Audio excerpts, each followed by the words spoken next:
Excellency sharaf bay noo tahay inaad nalagala soo qayb gashid Xalaal Expo runtii IBS Bank oo kamid ah taabageliyaasha maxaa la yiraahdaa Expo-gan runtii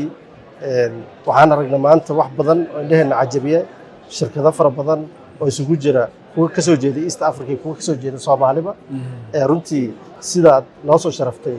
runtii waan kaaga mahadcelinaynaa si khaas ah oo ku ogahay halkan waxa u joogtaa danaha Soomaaliyeed iyo kuwa Afrikaba runtii aadan kaaga mahadcelinaynaa IBS Bank wuxuu ka shaqeeyaa horumarka waddanka iyo dalka iyo dadku ka shaqeeyaa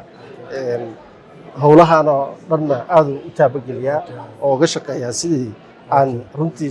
ganacsiyada Soomaaliyeed iyo ganacsiyada East Africaba ay u wada shaqeysan lahaayeen waxaa ogtahay bulshadeena inay integration fiican sameeyeen oo haddana aan kaba mid noqonaba bulshada bariga Afrika ka mid noqonay runtii xadadka Nairobi ka dhacaya maanta Expo-gan oo 2 beri socon doona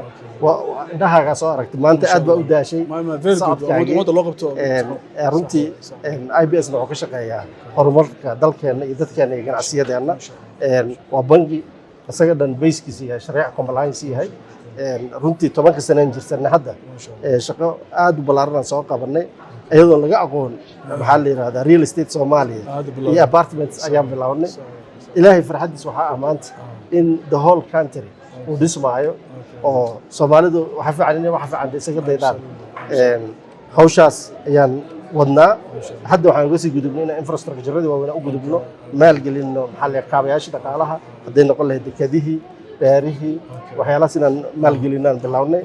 runtii waddankan waa soo laabanaya farxad bay ii tahay waxaan rabaa shacabka halkan ka soo qayb galay iyo ganacsatada ka soo qayb gashana iyo qabanqaabiyaashii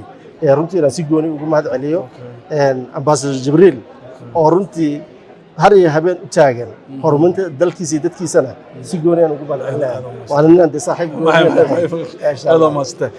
hambalyan leeyahay IBS oo ku mahadsan yihiin ka soo qayb galeen sharaf iyo karaam ay noo tahay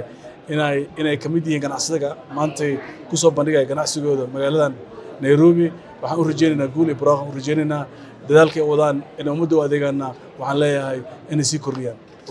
maasantahay